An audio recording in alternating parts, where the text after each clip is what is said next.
She has these quotes.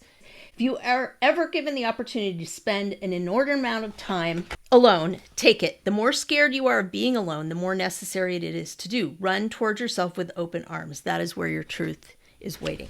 Now, when I'm like, oh, business trip for a week, do I miss my family? Absolutely. But oh my God, the quiet, I freaking love that. I think it's a trade-off, definitely. And I know there'll be a day probably when I'm an old woman and I will be alone. There will be too much solitude. It'll be deafening. I'm going to push back on one part of that. And I'm going to say, I know so many people who are buying property so they can all grow old together. I am telling you, I feel like our generation is going to figure that out. We're going to be hanging out with our girlfriends in our 80s, and we are going to figure out some kind of a communal living kind of thing. That sounds good to me. Sign me up. Oh my God, we could have a drinks with the girls retirement home.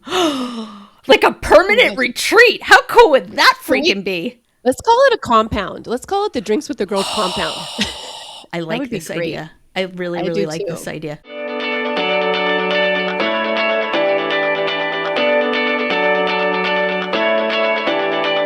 Welcome to Drinks with the Girls. Conversations for women over 40 around connection, change, and the power of female friendship. Living well with stories to tell. I'm Karen, and this is Lisa. We are moms and solopreneurs stepping into our own, diving into real conversations about things that matter to women in midlife. We're here to spill the tea on everything that affects women in their 40s and beyond. Topics like loss and grief, changing relationships, launching kids, menopause, and reinventing ourselves in midlife. We are here to tackle it all. Connect with us through a blend of our lived experiences, our friendship, the memory of our moms, plus a collection of real stories, honest conversations, and engaging interviews that will make women over 40 feel seen and remind them that they're not alone on this journey called life. Let's go. Welcome back to another episode of Drinks with the Girls. We have another fun book review for you. Yay, book reviews. I love this book. I loved it, but we'll get into that later. Before we get going, I'm going to tell you, and I'm going to show you. Look how cute my glass is. We are recording this before Christmas. It says, "Drink up, Grinches." And I just have a lovely Cobb Franc in there. So cute. I have little Grinch earrings that I wear this time of year, and I tried it. They've got the little hand going like this, you know, with the ball and stuff. It's super cute. Cute. You want to know what I'm drinking? No, you want to drink. Hold on. Let me finish taking a sip. Yes, I do. What are you? Please hold. Well, I had a road trip today, and I can't really spend the amount of time I'd like to spend describing it. However, I will just say that my husband became a U.S. citizen today, and so we went up to Portland for his naturalization ceremony, which was just a trip. I'll leave it at that. And he's staying a dual citizen, but we did it for a lot of reasons. So that is done, but we went on a road trip, so I am drinking a fabulous road trip Diet Coke. Oh, that is really not what that was probably the last thing I was expecting you to show. Okay, so, and here's what I learned today. Do you know that people are calling Diet Coke the millennial version of a cigarette? Oh, interesting. Yep. Okay. So my question to everybody is, what would the Gen X version of that be? So is it only like a cigarette for millennials? Or is it why is that? Because it's so bad for you? Yes. Yes. And we're just now realizing I don't know. Is it like a Gen X crystal meth or like what? No, that's like, that's what I was thinking. I'm like, what kind of Coke? Not the Coke you drink. Right? Exactly. It's Diet Coke and not the Coke you drink. I don't know. Anyways, I just think of these things when I can't sleep in the middle of the night and I'm trying to get myself to shut off and it doesn't work. Anywho. Book reviews. Okay. Book this reviews. Is what it looks like. So, we are talking about Chelsea Handler's 7th book. God, and it's 7? called, I didn't realize that. I know. She's written 7. But this is the first one that is like that is this style. I think the other ones, I haven't read the other ones, but I think they're more like comedy, funny. And it's called I'll Have What She's Having. And a cute story. I just thought it was based off of When Harry Met Sally, you know, the scene with Meg Ryan, R.I.P. Rob Reiner. Let's take a minute for that. Yes. Moment of silence. Yeah. She said it was a little bit that had to do with that, but also what happened was she didn't have a title when she sent it to her editor, and her editor actually came up with that because her editor said, I want what you have. After reading this book, she's like, I want what you have, and I'll have what she's having. So that's kind of how she got the title of the book, which I thought was apropos. Yes. I did not get that. That's really cool. Well, and the other thing, again, if you're not on the YouTube channel, first of all, why? Second of all, so this is, like I said, this is what it looks like, but you'll kind of figure out some of these props like throughout the book. So she's wearing, for those of you that aren't on YouTube, she's wearing ski goggles and kind of nothing but like this feather boa and a bracelet, and then she's got a cocktail in her hands, and she has a ski hat and a ski mask on the top. So all those things kind of come into play in the book. So, and for those of you who have not seen any of Chelsea Handler's like Netflix specials or stand-up, I mean, she's so funny. I love her. I adore her. I think, I don't know. And if you haven't, if you're new to Chelsea Handler, this book would be a good introduction to her, because not only do you see her funny side, you see her deeper side too, which I honestly was not expecting. I wasn't either. When you recommended this, we're like, oh, I know the next one. I was like, oh, and I mean, I know she's funny. I haven't had tons of exposure to her. I would actually love to see one of her Netflix specials. So I was not expecting this kind of autobiographical sort of kind of book. But I agree with you. She does it, and it's funny. So for sure. All right. In general, but what did you think about the book? I loved it. It took me a while to kind of figure out where she was going, right? And I think it's because I jumped in thinking this was just like a book that a comedian wrote, and just it's going to be funny takes on something. Right? So I knew it was going to be related to her life. But what I didn't expect is the very, very serious side of this, which she still manages to bring up. I mean, the whole thing is written really well, and it's hilariously funny. But I wasn't quite ready for that. So it took me a while to kind of wrap my head around it. And then I was just like flying through it, because I was really interested in what it was saying. Because essentially what the book is about is this journey that she goes on to figure herself out and figure her shizzle out as well. And the kind of pieces that make that happen along the way. So it starts out, as all transformational stories start out, with Jane Fonda lighting into her and saying, get your shit together. Don't come to any more of my parties like high and drunk. And her thing is basically like, when Jane Fonda tells you to get your shit together, you get your shit together. It's like, yeah, I could see that. I'd pretty much be quaking in my boots. Right? I know, because what are you going to say to Jane Fonda? You going to argue with her? No. I think not. And I love that at first, she was a little bit offended. She's at first like, oh.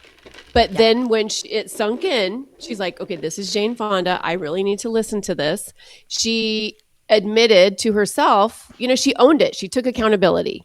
And the best thing that I loved about it was at the end, she said something like, when she's done in the book talking about this scenario that happened, she said, that is true sisterhood, which I just love, because it's true. It's like, you want the sisters that are going to tell you when the spinach are in your teeth, when you're acting like an asshole, I love you and you're doing X, Y, Z. You might want to rethink that.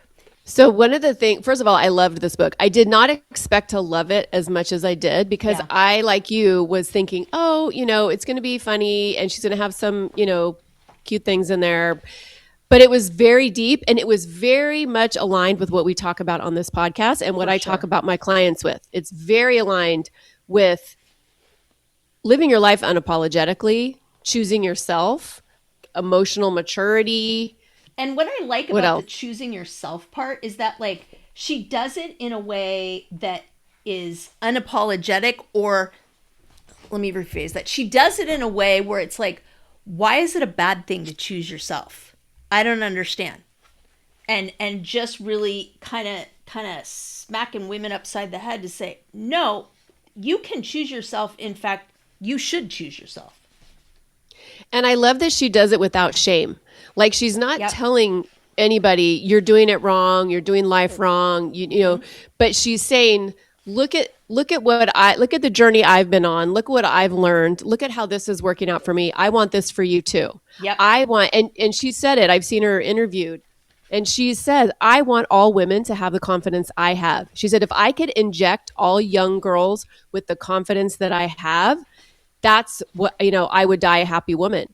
And that's what I love about her. She is a girl's girl, and she is here for the women. She's here for the underdogs. She's here for helping all women rise along with her. Yeah, that part surprised me, honestly. Okay, I found it because I had to go through 60 times. She says, I never wanted children or to be married. And what that decision has freed me up to be for the rest of the world fills me with hope, love, and gratitude. I am here for women. That is my purpose. I am here to lift, to inspire, and to listen. There is not a woman in need that I wouldn't try to help pull out of whatever hole she is in to help lift her up. And then she goes on to kind of like define that and get more specific. I am here to remind every woman that each of us is a queen with or without a partner, to encourage women to respect themselves, to love themselves, and to stop looking around at what everybody else is doing, to pursue who we actually are, independent of the reflection of our jobs, husbands, wives, or family. Like, I could read this whole page to you. I mean, it's basically like this crazy manifesto about it. And it's like, wow, yep, she said it. I did not expect her to be this inspiring. Honestly. Totally. I was not. Yes. She's funny. I love her comedy. I'm very much aligned with her politically. I love that she's outspoken about that. I love her confidence, but I thought inspiring, I'm not so sure. But I ended this book feeling very inspired and looking at a whole different side of her. Because, she's the woman who every year for her birthday, she skis down a mountaintop in Whistler because she loves skiing. Wait, is it Whistler? Yeah. Yeah. She topless. I thought she's topless. I thought it was totally naked. Or maybe I'm crazy. No. I think it's topless with a drink in one hand and a joint in the other. That's right. Yeah. She actually, I did see that she stopped doing that this year. She turned 50 this year, and this was her last hurrah because her nephews are in college and their friends are kind of like, woo, Yeah. And but she did say, which is so funny. She's like, this is the reason I didn't have kids, because I didn't want kids telling me what I can't, like, I don't want to have to live my life based on kids. But here I am. She, and the other thing that surprised me about her is how literally nurturing and motherly, maternal she really is. And, we'll probably talk about that later. Yeah. But so I think she recognized, look, I will do this for my nephews because I love them and I understand, what kind of position that's putting them in.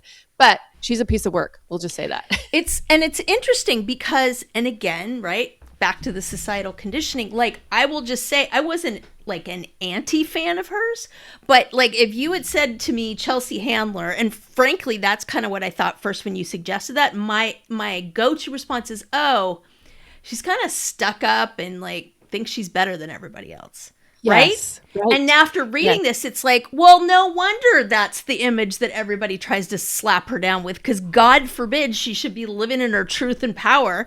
And nobody gets to hear this side of her where she has done all this work on helping women and done, on herself and all of that. So also she's unapologetic about, like she'll say, yes, I'm fabulous. Yes, I look gorgeous. I spend a lot of money and time, making myself look gorgeous and living my life this way. So she will be unapologetic about that. And I think to your point with the societal conditioning as well, women are made to feel that that's wrong. Like we're not supposed to brag. We're not supposed to be larger than life. We're not supposed to take up too much space. And she definitely does those things. For sure. Oh, one of the things I really loved is that, she starts out the book, and I don't want to give too much away, but because listeners, I highly recommend it. The chapters are like literally little essays. Yeah, they are. So one of them could be 2 pages long and one of them could be like 7 pages long, but they're very easy to read. You can get through it quick. But she starts out talking about, as a young girl, like she knew in her mind who she wanted to be. She was always aspiring to kind of step into the shoes of the woman that she wanted to be. And she lays out all the qualities in the very beginning about, and it's, I would think, what a lot of us want to be. I want to be confident. And one of the things she said too is, I want a job where I get paid to be myself. And hello, that's exactly what she does. So I just was surprised that at such a tender age, she already had kind of a growth mindset. Like she already kind of knew, and she jokes about like her family. She was the sixth kid. And so she's like, who are these people? These people don't have their shit together. She talks about they're going to visit her grandfather who's ill, and she walks past the first class cabin and she's like, oh, these are my people. And her mom's like, no, keep going. We're going to Coach. And literally that was the last time she ever flew Coach. So, I mean, it's really kind of about manifesting too, and about how your thoughts and your beliefs really kind of transfer into your life, with the caveat that she did a shit ton of therapy. Yeah. What's the name of the guy, the famous guy that she dated that everybody... Joe Coy. Thank you. So I thought that whole thing was really... It was just really tasteful. And what I liked about it was, she's smart. She knows people are going to read like a book that is about her life and want to know like the dirt, right? And I'm sure she got pressured and, she said some stuff in interviews, but it was really, really cool because she was very classy about it. I think the line is something like, I wish every woman in the world could experience what it's like to be loved by, is it Coy or Choi? Koy, Coy. He's also Coy. A comedian. Yeah, to be loved by Joe Coy. And, she's it's interesting. She's very straightforward about why they broke up, but she doesn't embellish it a lot. She's just like, we wanted different things. He wanted much more of a traditional relationship, and I didn't. And I thought that was so cool because it was like, it just kind of shuts people down, People that are trying to find that like dirt or really like scandalous piece. So she's being open about it, but it's kind of, yep, and I'm moving on. And I thought that was a really cool way to handle it. Absolutely. I am a fan of both of them. I follow both of them on Instagram. And I was watching it in real time as they were getting together. And I thought, oh my God, this is the best coupling right here. I love this for them. And then, when they broke up, I was so sad for them. But I have to say, when I was reading her book and she was talking about the reasons they broke up and the fact that she has done so much work on herself and she values herself so much, she's not willing to compromise even with the love of her life. So talk about choosing yourself. Talk about being able to say, you know what? I love you so much. And I also deserve more. I also know what I want. And I want X, Y, or Z. Okay, quick pause. Have we talked about the Pod Squad lately? Oh, the Pod Squad. You mean our email list /VIP lounge /digital wine club? Exactly.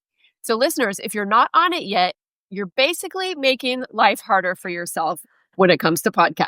Like trying to scroll for show notes while speed walking on a treadmill. Wait, what was that link again? Oh, no. Grab the side rails. Or pulling up that book we mentioned while you're in the Starbucks line and then realizing everybody else moved up 3 cars and now you're that woman. We've all been there. That's why we made the Pod Squad. You'll get new episode alerts every week with direct links. Easy to listen, easy to share.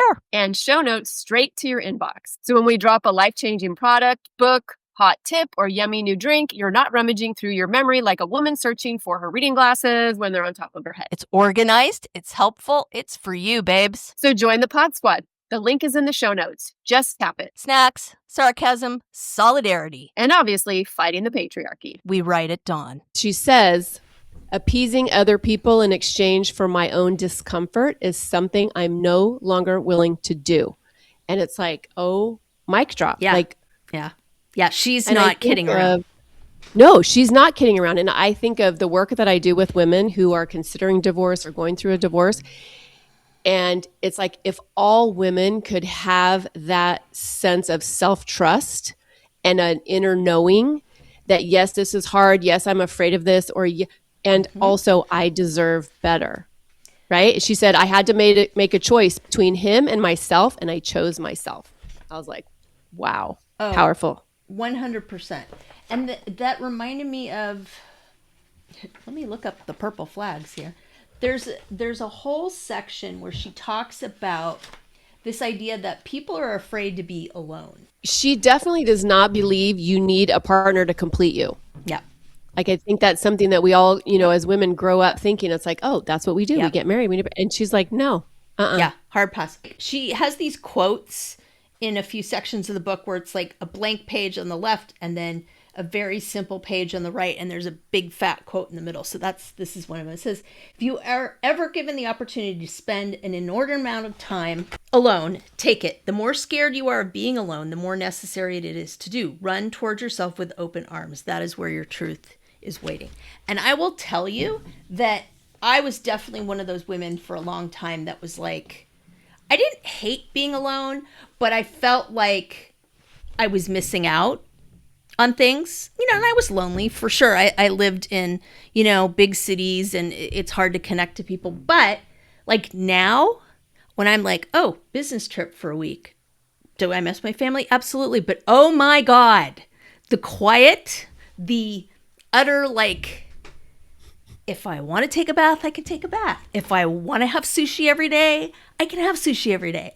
I freaking love that. When people are like, oh, you have to travel that, I'm like, always, yes. It's awful. Somebody else makes my bed and cleans up after me, and I get to pick my meals. It truly sucks.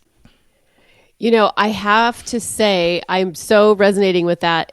So Peyton, my daughter, just moved into her own apartment. I had to go to Orange County this weekend. I had some events happening and some things I needed to do. So I spent the night with her.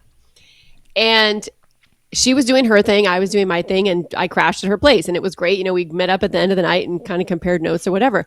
Well, of course, she's a young woman with like nobody, no animals, no kids, no nothing. So she can sleep in if she wants to. Whereas my brain is trained to wake up at like 6 or 6:30.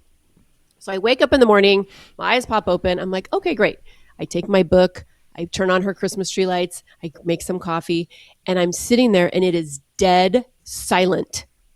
It is dead silent. I don't have dogs licking their paws in the background. I don't have noise. And God love him, Tony's not chit-chatting. Yep. It's silent, and I'm thinking to myself, wow, this is bliss right here. Mm-hmm. And I even told Tony when I called him later, and I'm like, yeah, I feel like I'm on vacation. It's just me and the silence and my coffee and my book. And, I know you feel the same. I wouldn't trade my family for absolutely anything, not one thing. And also, I grieve that, like, not having that. And I know there'll be a day probably when I'm an old woman and I will be alone. There will be too much solitude. It'll be deafening. But it's like, I don't know. I really think Chelsea is onto something. And maybe I don't think she regrets anything, but it's like she doesn't have what we have in terms of that the family piece, right? So I think it's a trade-off, definitely. But wow. So I think that it hit me hard. I'm going to push back on one part of that, and I'm going to say, yeah. I know so many people, like literally people in my alumni club, who are buying property so they can all like grow old together. Like they're either divorced or their husbands are passed or whatever. I am telling you, I feel like our generation is going to figure that out, and it's going to be our second spring, right? It's going to be this evolution where, because, men don't live as long, let's be real.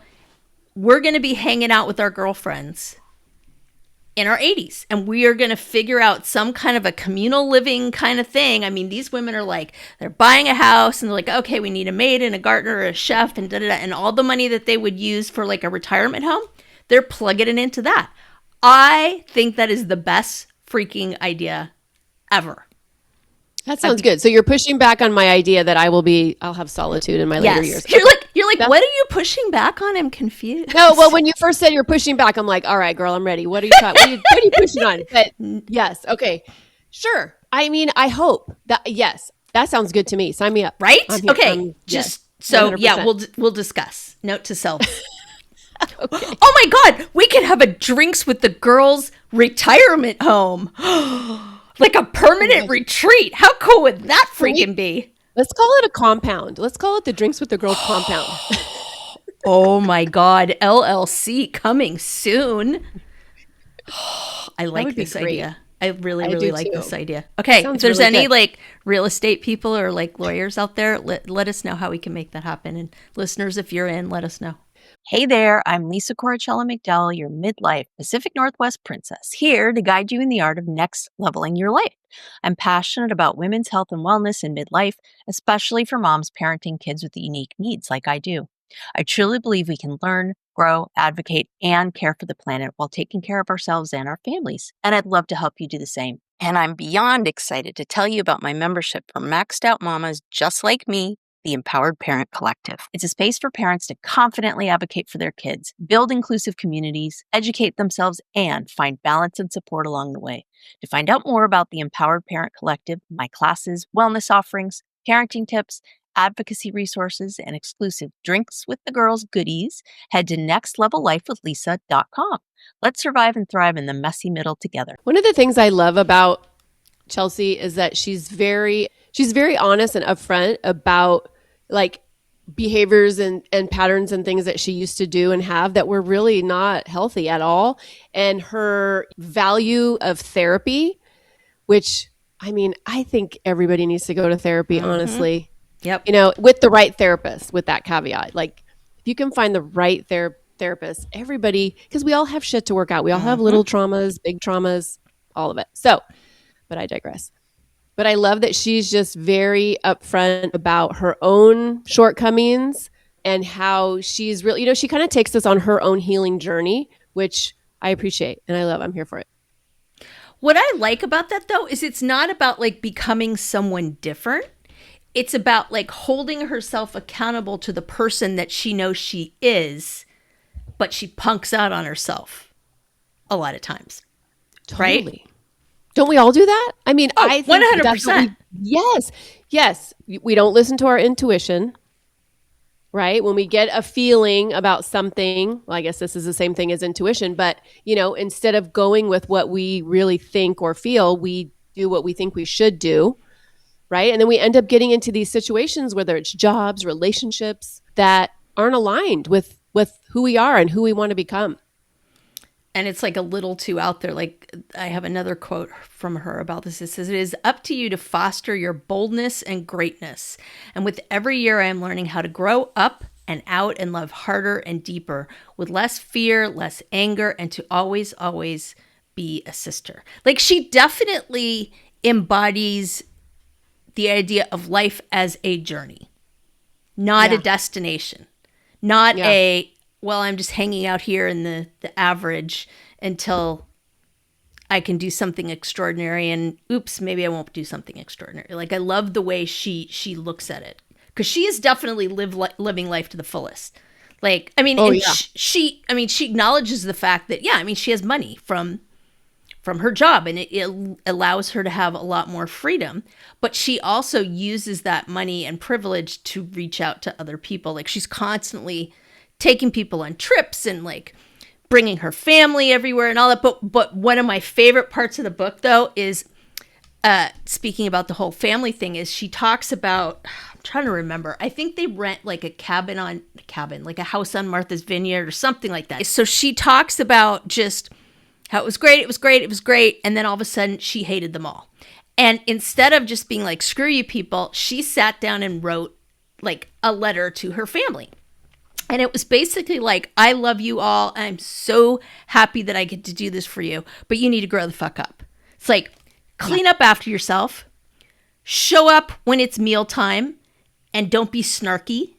Don't, yes, I'm paying for everything, but don't act like you don't have any responsibility because I'm paying for everything. And it's basically like, everybody needs to stop acting like ungrateful, spoiled brats around me. And you don't have to, be scrubbing the floors, but you damn well better treat me and other people with respect and freaking pitch in, wash a dish, like vacuum something. Yeah. Like, and she does acknowledge her privilege. Like she has so much money and she can take everybody to Martha's Vineyard for Lord knows how long, with during COVID lockdown and all of that. And she was noticing that they were being ungrateful assholes. But she told specifically to the kids, and I'm pretty sure they were, young teens or teens at the time. She says, when you see your mother cleaning, help her. Yeah. I do not want my sisters cleaning on their vacation. While all of your mothers have no issue with cleaning up after you, I do. I'm not bringing my sisters on vacation to watch any of them do housework. And I think her perspective is so unique because her sisters are in it like we are. Like we just, we're on the hamster wheel of taking care of everybody, doing all the things, people pleasing, taking care of the family, whereas she's not. And so she has an outsider's view in, which I think is so fantastic because she can shine a light on it. And hopefully her sisters can be like, yeah, my kids are assholes. Yeah. And maybe that's where I'm interpreting she's taking her sisters to task piece, because I think she also talks about like, you need to stop doing this shit for them and you need to stop enabling this. And I think maybe I'm conflating that with the letter, but there's definitely some of that in there where it's like, no, this is not okay. No, right. Because that's where it starts, right? We are the problem, the mothers and the fathers. It's and the me. Parents, yes. Right? I'm the problem. It's me. Okay. Can we talk about, so she goes to Canada. So I think it's the second Yes, Whistler. It's the second lockdown. She's like, I'm out of here. I do not want to be in the United States. I want to ski my ass off and I'll work up there. I'll get a work visa, da-da-da-da. So she goes up there. She doesn't know anybody. She's fine. She doesn't care. But she has friends up there who are trying to set her up with people. My God. This is one of my favorite stories. Right? So she has a friend who connects her with these two older women. And I'm gonna say this as gingerly as I can because we're knocking on the door of older. But I feel like Chelsea was like 44 at the time, and these women were in their 60s. So they're probably 20 years older than her. And they're doing their friend a favor. They're taking Chelsea along for the ski day. Who didn't ask for this, by the way? Correct. Who was not saying, oh, I'm so lonely, I wish I had some friends, and really did this to humor her friends so they wouldn't feel so bad. Right. And she's also pushing herself out of her comfort zone. But it's like, when you look at it, you're like, are you going against your intuition? Because her intuition is like, I don't need to do this. I don't really care. But then she's like, you know what? This is pushing me out of my comfort zone. I'm here for that. I'm doing it. So that's, I think, why she does it. Well, these women end up being kind of assholes. Well, one of them was a bully, and the other one was just quiet. Yeah, and went along for the ride, essentially.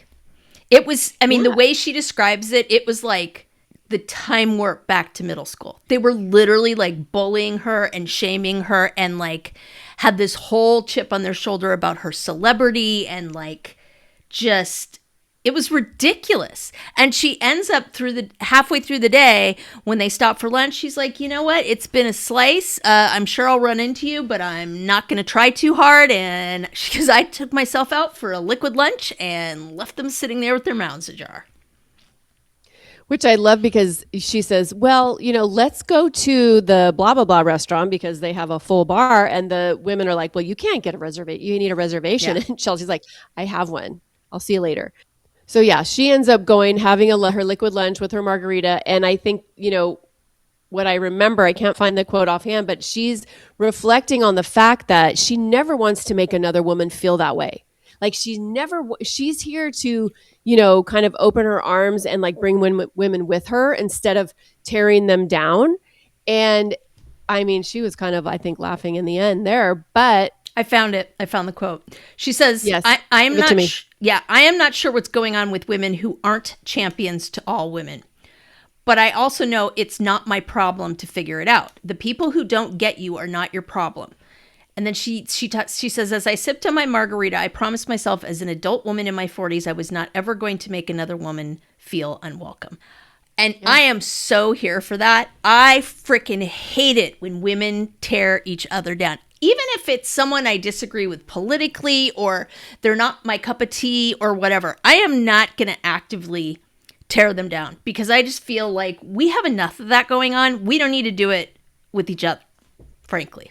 Well, and even like in this scenario, it was almost like behind the scene. It was like this really, what's the word? It was happening under the radar. So it wasn't even like it was like an educational word. It was like a real word. Oh, okay. I'm thinking curse words. Like, no. Sorry. I was dumpster diving through the corner of your mind that I've been privy to, and that's where I was going. I love that you went there. But no, it was actually like an educated word. Okay. Anyway, so they're skiing together, right? Yes. And it's almost like they're racing her. They're trying to beat her down the hill. Were competitive, and she's like, for sure. Oh, wait, is this a race? Yeah. Are we racing? Yeah. And then when they get to the bottom of the hill, they make some snide comment. I can't remember what it is. And it's just the one, because the other one is just quiet. She's just like kind of nodding along like, yeah. Mm-hmm. And then that she ends up wiping out. Like karma showed up in real time, which is beautiful. But I think, to your point, you're not here for women tearing each other down, but there's also stuff that goes on that is very subtle that we don't really realize. And Chelsea's even in that kind of space. She's like, what's happening here? Are they meaning what I think she's meaning? And damn it! Now it's on the tip of my tongue, and I can't think of it. You've infected me. You know what I'm talking about? Yes, and you've infected me, and it's pissing me off. God, I'm sorry. Yes, right. This is why I need to go to Toastmasters so I can have all those words. Listeners, if you can solve our current menopause Mad Lib, please write drinkswiththegirlspodcast@gmail.com. Yes, we are not here for tearing other women down. But the thing I love about Chelsea is that, with our conditioning as women, we don't want to make anybody feel bad, or we don't want to hurt anybody's feelings. So, maybe there was a time when she would have just stayed with them for the rest of the day instead of dipping out, being like, you know what? These are not my people. They don't get me. I'm not vibing with them. I made my reservation at the margarita lunch place. We all need that. Yep. That piece where it's like, you're in this situation and it's just not a good situation for you. And we need to be able to be like, I'm out. And I think women do that in particular with partners, with jobs, because, we think it's up to us to figure all that out. I mean, I've talked about my recent and ongoing struggle with boundaries. And I maintain that the reason I had such a rough time dating early on, well, not even early on, most of the time, was because my parents the relationship that they had with each other was my mom continually having no boundaries with my dad and him running right over that, and then her trying to appease him. So I grew up thinking as a role model that that's what you did as a woman, is you were really, your boundaries were like water. You didn't have them, and you just dropped the water in the levee when you needed to do that. And that was how you did it. And it's like, I'm literally, what am I, 57 now? And I'm just now figuring this out. And thank God, right? Like, celebrating the fact that I finally figured it out. But it's just like, oh my God, like, I consider myself to be a pretty self-aware person. I mean, I'm open to people saying, you're really doing X or Y. Like, I'm down with it, right? I would love feedback to get better. But I can honestly say that just took me completely by surprise when I realized the depth of what I've been doing, like, literally my whole life. Well, can I let you off the hook a sec? Because boomers, our parents, the boomers, they didn't go to therapy. They didn't know what a boundary was. Like, there was no emotional regulation, right? So we are doing the best that we can. And I think we are making it so much better for our kids, at least, those of us who are in the space of, like you said, I want to be better. I'm open to feedback. I just want to be better tomorrow than I was today. Right. And also, of course, with social media, then our kids can see therapists who are actually talking about real ways to heal and to set boundaries and to do all the things. So I think our kids will be better off than we are, just like we are better off than our parents were. Yeah. But I mean, we're fucking figuring it out as we're going along. And it's like the blind leading the blind. So, she's pretty upfront about how, she never wanted kids. That wasn't her thing. But she kind of like goes through and adopts kids throughout her life. Not officially, but like, she's very devoted to her nieces and nephews. And I won't spoil it because it's a great story, but these 3 sisters come into her life, and she essentially kind of adopts them and really decides, like, she takes parenting classes. Like, she's like, I'm going to be the role model that they need, because frankly, that's the person I know I can be when I'm at my best. And I want to give that for them. I want them to have that example. And so again, I'm not going to spoil it, but she over years talks about, what she did for these girls and how they grew. And, I was thinking about this the other day, and Karen, I know that you go through this with Peyton too. Like, I've got a teenager, like, enough said, right? And it's like, sometimes the struggle is real, right? But what I love about it is, even when she's pushing back, and even when I'm like, I am going to strangle this girl with my bare freaking hands, like, the stuff that's coming out of her mouth, I may not like it, but behind that is I'm an important person. I have value. I am going to get my truth. Like she doesn't have her shit together yet. I'm not going to go that far, but she knows stuff. Like I can't even remember how it came up, but she and my husband were talking about weddings or something. I don't even know. And she said, just so you know, Dad, you're not walking me down the aisle. And he's like, wait, but I want to do that. She goes, just goes off on him. It's like, that is a mindless construct brought on by the patriarchy, and I refuse to be a part of it. And she's just like going off. And he looked at me. He's like, she wasn't wrong. I'm like, agreed. You know, like she goes, yeah. And that would make me feel like I was okaying this idea that I am proper to be given away from my father to my new husband and da-da-da. And I was like, yeah. Right. This is why our children, the generations after us, are going to be better than we are. Yeah. Because they are aware of that. Whereas, like, I don't think it wasn't until I was in my 40s that I really realized I'm not even going to see the P word. I've made it this far. I'm not even going to say it. But, like, bravo, G, bravo. Why are you restraining yourself from saying the patriarchy? Like, patriarchy. I'm trying to turn over a new leaf. I'm trying not to. I don't want pretend it doesn't exist.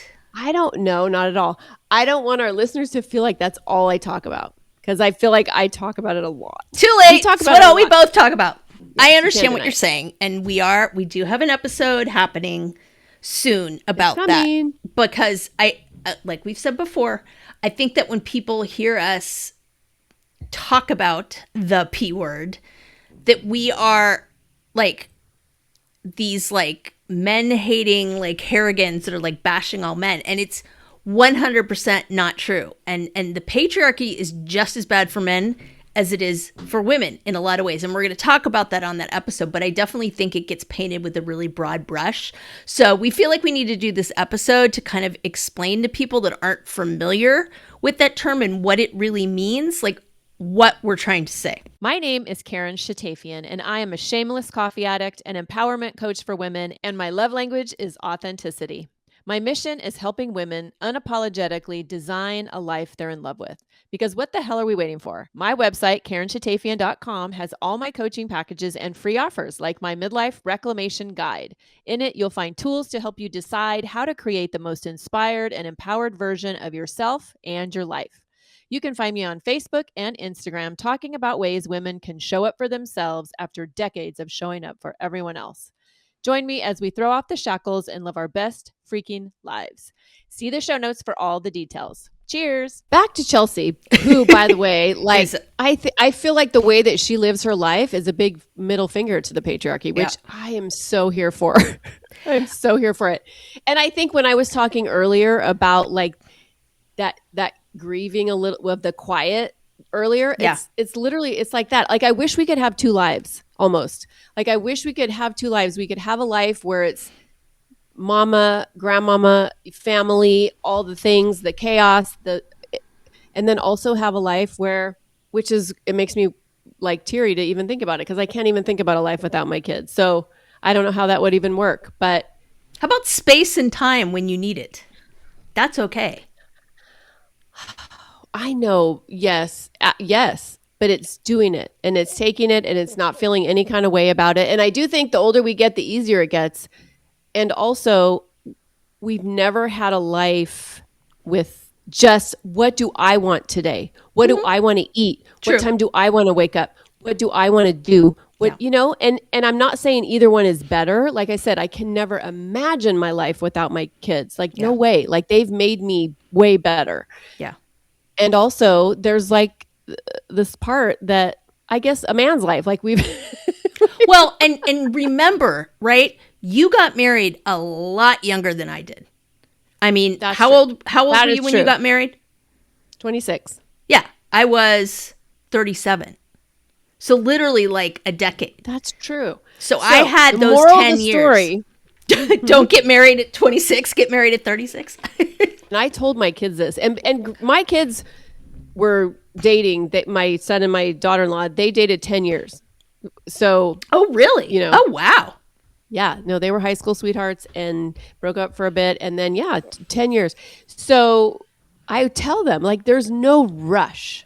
Yeah. And they've been married 2 years and they've been living the shit out of their life. And I'm so happy for them. And now I can officially say on this episode that I'm going to be a grandmama. Yay! And I am just over the moon because they are going to have a baby. And like, I can't even describe the feeling. But yeah, they lived their life together as the couple before they had kids. And I think I've gone off on a tangent, but no. But I think that that's the difference, right? Because that wasn't an option for me. Because I mean, I was 37 when I got married. If I wanted to have kids, we had to have kids. There was no like, hey, let's do the thing. So I mean, I think it's life, it's a series of trade-offs. Like, well, and let me just say this thing, and this is fucked up, and I can't even believe this is going to come out of my mouth, but I was 26. I didn't feel like that was available to me either. Yeah. Which is weird. Like that is a weird statement to say, but like you got married and then you have kids, and that was my programming, and I wasn't in charge of the finances. And my voice wasn't strong enough to say, hey, let's go travel around for a year or two and have a lot of fucking fun before we go down this family road. Yeah. But that's my own stuff. But in your defense, like how many people do that? Like it's happening more with this generation for sure, but it just wasn't done until recently. Like that was just not on the table. It was like, why would you do that? You know? Yeah. So one of my best friends, actually, she's doing that now. Like she has 3 daughters, 2 of them just got married. So she's in like this in-between space of, she has 1 left, is going to graduate college. 2 are married, no grandkids yet. So literally for the past, I don't know, year, 2 years, 3 years, it's been a minute. She has been just going ham on life, like traveling here, there, and everywhere. And I just love that for her. And I think we all need that, whether it's on the front end or the back end or something. But I think as women, we all need to be able to feel like we have our own space and our own life. And it reminds me, because we are doing a book review, there's a part in the book, like as Karen and I go on tangent after tangent, there's a part in the book where she talks about, she purchases this condo in Whistler and then she buys this house in Mallorca. And she's like, yeah, my accountant nearly died when I told him, and said, you can't afford this, you can't do this and that. And she would say stuff like, well, I'll just book a gig, and that way I can write it off or whatever. And it's like, she had an answer for everything. And it was like, no, I'm doing this. Yes, I'm going to be fiscally responsible and work while I'm doing this. And I can book this gig and that gig and blah, blah, blah. But no, I'm going to do that because that's going to make me happy. And I'd like my life to be in 3 different places now. Thank you very much. And she is happier than a pig in muck, and she just loves it. And let's plug our financial episode that we're going to be doing again, because coming up. I think when women have financial autonomy, and granted, we're not going to have the same level of finances that Chelsea Handler does. Yep. But like that makes everything doable. Yep. Like you are literally able to live your dreams. You're literally able to take care of your people and be who you want to be when you have access to money. Yeah. Right. And that's a whole other, thing, rabbit hole I will not go down, because I've done that a couple times this episode, and right there with you, sister. So one of my favorite parts of the book, and I think it was yours too, when we were having our little powwow about this, she says, the very meaning of a full existence on this earth is to find out who you are and why you are here. Universal intelligence is the idea that when things don't turn out your way, it is because the universe is protecting you and steering you in a different direction. We all need to spend less time questioning disappointments or rejections. I mean, I think we need to give this quote to all of our children. Like if they can go forward in their life with that, thinking that, okay, all these roadblocks that I see, all these disappointments that I see, all these things that I thought I wanted that didn't work out, it's really the universe pointing me in the direction of my true destiny. Like, I don't know, not to get all woo-woo and wild, but I think that's such a powerful statement. What do you think? No, it's true. The kind of the example of that I see right now is we're talking about our daughters a lot, but I think it's apropos, is, my daughter was really pretty up there in the Taekwondo world and hit a level where it was harder and she wasn't getting what she felt were the scores and things that she thought she deserved. And I don't want to get into it. It was a great experience for her. But at any rate, she really soured on it and she quit. And we were all totally bummed out. And it took her a while. She danced, she did some other stuff. And now she has fallen in love with water sports, and in particular water polo. And is also on the swim team. And she has absolutely just, that's the best word I can say, is she's fallen in love with it. And I think, she is on the spectrum and does have some sensory stuff. So I think both of my kids have always been that way, is the idea of that deep pressure of water around you, just constantly even pressure, that helps regulate her. But also, it's not like when we were growing up where sports were just this weird competitive thing and coaches were not exactly emotionally intelligent. Let's just put it that way, right? There's a whole social piece to it and it's encouraged. Like they go to team dinners and hang out and do there's this very much this encouragement of kind of this outside of the pool bonding stuff. And that is like manna from heaven for her. And so I feel like she's really finding her footing now. She's at a school that she loves. She's doing this. And I think the key piece in this versus Taekwondo is a very individual sport. I mean, there's team aspect to it, but it's not like an actual team competition. So first of all, in water polo, she gets to get all her aggression out in an appropriate way because it's people co-ed gnarly co-ed water polo people. Co-ed wow, water co-ed. polo. Co-ed. Oh yeah. Yeah, and the guys do not lay off the girls. There is no the girls are ruthless too. A lot of my best girlfriends' sons and daughters played water polo in high school, and oh my, it's hardcore. Yeah, ruthless. It's hardcore. Yeah. My point in all this is when that clicks, when you really find your space and your place. I mean, there's nothing you can't do, and I'm sure she'll go through many evolutions of this. But I never felt that at her age. Yes, I was in love with musical theater. Yes, I love dance, but it was never this oh, I found my people and my happy place. I love doing it, but friendships and stuff, it was really competitive and snarky, and dance teachers are mean, man. Dance teachers did some nasty stuff to me, just really horrible, mean stuff that I still remember. So I love for her that this has become this kind of lifestyle, if you will. And, like I said, I'm sure it'll evolve into something else, but how wonderful is it that she's kind of able to find that groove at 15 and has found something that she really gets a lot of pleasure out of doing and really feeds that part of her. I mean, I'm 57 and I'm learning about boundaries, so what the hell do I know, Well, and I think it's just that confidence piece, and that's what we want for our girls. We want them to move through the world feeling confident and knowing what a gift they are. All girls. Yep. And not to discount the boys because we love them too and they're great too, but our girls need to feel that. I feel like boys feel confident for the most part. And of course, a lot of generalizations here, but yes, I love that for her. I love that for you also. This year that you're having with her, I love that for you. Yeah, it's been really wonderful to just go see my kid play a game like everyday average parents do and not be freaking out about whether she's going to be accommodated or if she's going to have a meltdown or whatever. Oh, this is what normal parents do on a regular basis. And that is such a rabbit hole to go into. Maybe we'll do that on another episode. But yeah, no, it's been really wonderful.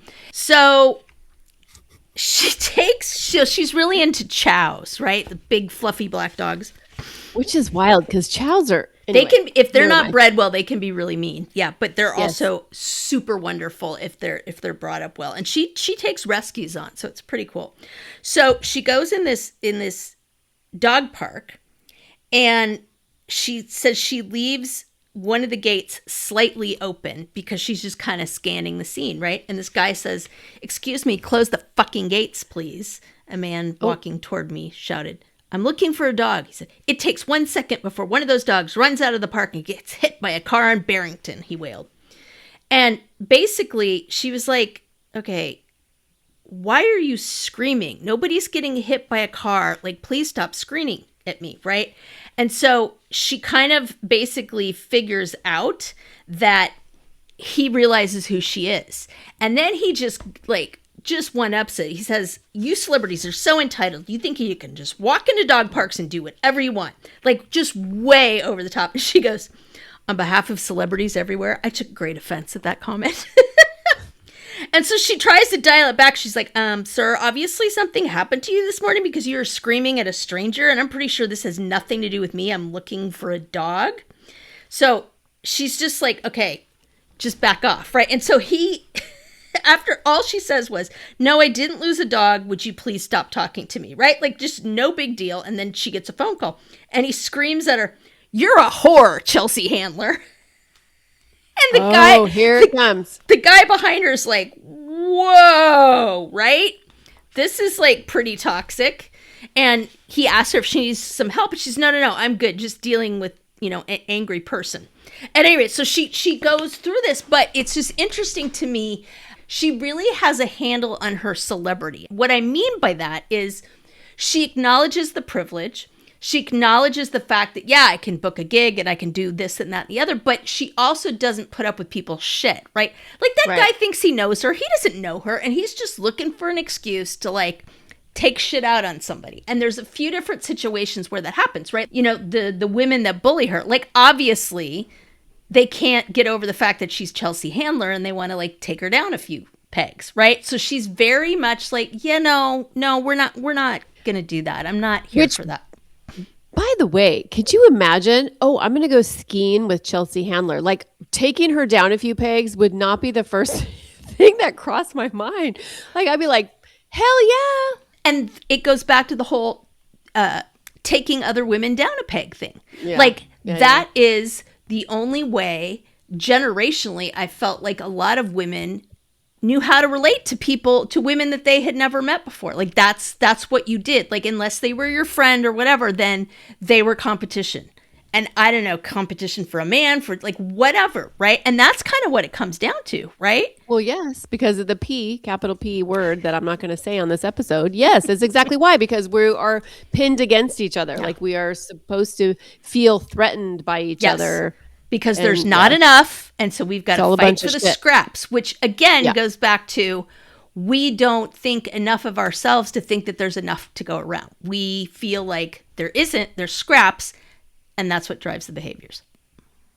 And we don't think enough of ourselves to be like, you know what, my intuition or my inner knowing really says, this feels gross or this feels wrong. I'm going to say something about it. Yep. No, we default, and myself included, to how we've been socialized. Okay, so as we always do in the end, what are the takeaways? Like, what if a woman just fast forwards through this whole episode and she's like, just give me the takeaways. What's your main takeaway, Lisa, from this book?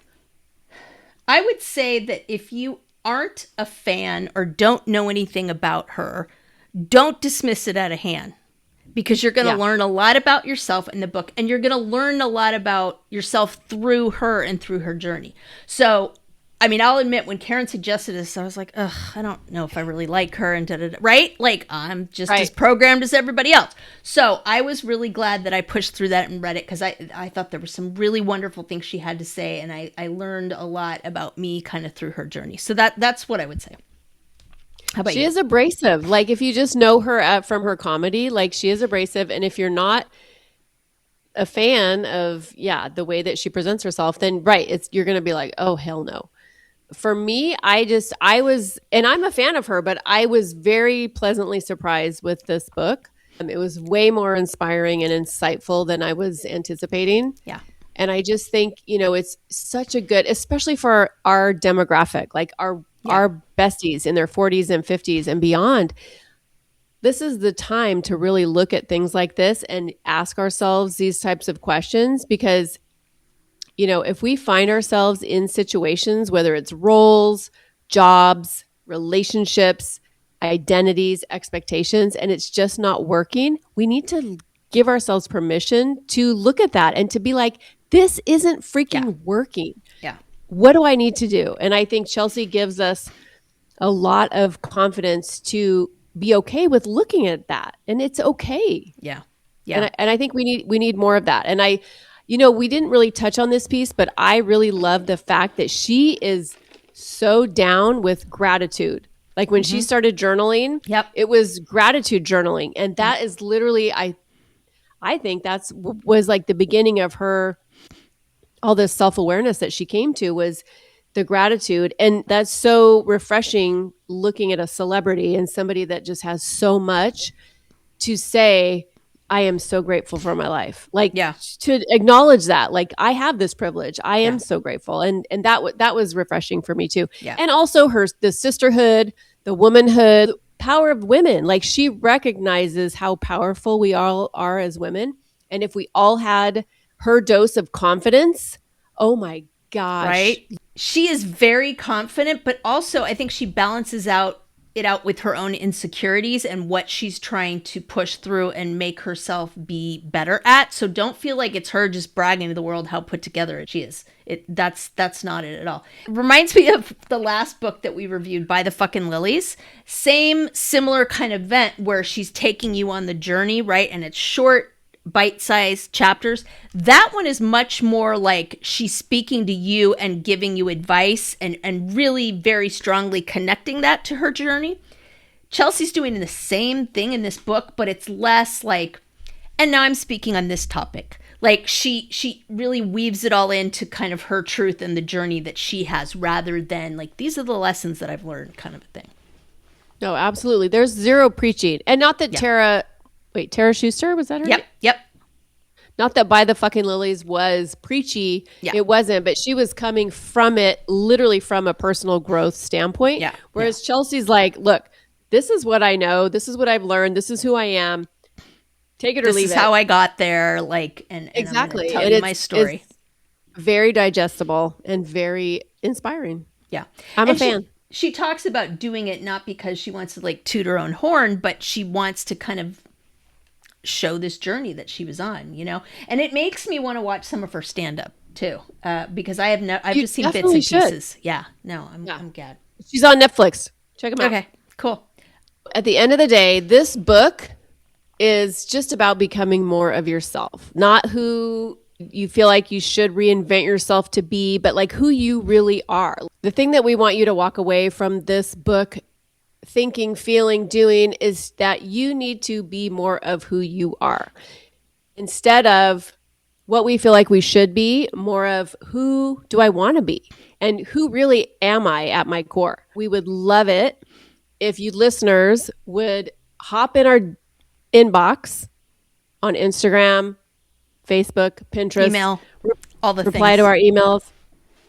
And let us know, like, what did you think? Do you want to read this book? Let us know. Did you read this book? What are your thoughts about it? Because we want to have a conversation with you. That's what this podcast is all about. Leave a 5-star review. We would love that. We have so many 5-star reviews. It's exciting. I don't check our reviews that often. And when I go onto Apple Podcasts and I see our reviews, I get so cool. Excited because you guys are loving it. And that makes us so happy. But here's the thing. We don't want you to love us from afar. We want you to love us up close. So can you please slide in our DMs? You know how our kids say, oh, he slid in my DMs. Slide in our DMs and just say what you love, what you don't love. We're here for that too, because we want this podcast to be things that you want to hear and that are important to you. Yes. So yes. If you've liked this episode, this is your first time listening to us, or you're, what are we at? 79th, 80th, something like that episode. Subscribe to the Pop Squad. That is literally, it's like a win-win kind of thing, right? For us, it helps. Again, we're building towards Drinks 2.0, and we will kind of talk a lot about that as we get closer to our, oh my gosh, 2nd anniversary. But it also helps you because you get the show notes and the episode just delivered right to your inbox every week. So easy. Yeah, so you can forward it to people, all that kind of stuff. So that is something we're definitely asking of you all. And yeah, absolutely. If you have some great things to say, we'd love to hear them. We'd love you to put them in a review. And can I just call out some of our listeners really quick, because I know you get messages. I get messages from people who are like, I love the pod. I listened to the pod today. I'm loving it. I love that episode. Let's have a conversation. What do you love? What do you want to hear more of? What did not land for you? Like, just let us know, because Lisa and I are full steam of fucking head. And so this is for you. And we want to bring you things and guests and topics that resonate with you. So you're a part of this and we need you. If you have a book that you would like us to review, or you think even better that our listeners would like it, please send it to us, because, you know, we're pretty selective about the books we pick. Like, we haven't ever done a fiction book. That's the one kind of question mark I have, because we just haven't found anything that we feel like could really like fit the vibe. But if you've got a recommendation, please let us know. And if there's a book that you think, like I said, would be interesting to listeners, let us know, because we love doing these book reviews. We do them every few months or so. So I think, let's see, we've been on air for 18 months and this is what, our 4th? So not totally often, but if we had more books that we thought were on target or that you all wanted to hear, like we'll do more of them. So, and we don't get a commission from Amazon, just so y'all know. Oh, good Lord. By 18 months. We're showing up in your earbuds every week for 18 months. And I mean, I'm not like a big like, woohoo, look at us go. But I'm going to brag a minute, because that is a big, in the podcast world, that's a big deal. Yep. I feel like we are a great team. It would be way harder if it was just one of us, you know, on our own. That, and I'm like, there's no way this would be what it is. Because I think I think our secret sauce is us. Yes, agreed. Yeah. Yes. And how fitting. That's so on brand for Drinks with the Girls. So, right? Anyway, we've rambled enough. We love you, listeners. Thank you so much for being here. We would not be here without you. But we want you in the mix. We want to hear from you. So slide in our DMs, messages on Pinterest, Facebook, email, Instagram, whatever. We're all over. So get in our inbox, and we will say, with my empty glass, cheers. And my soon-to-be empty road trip Gen Arby's Z millennial cigarette. Oh, great. Diet Coke. Cheers. Cheers.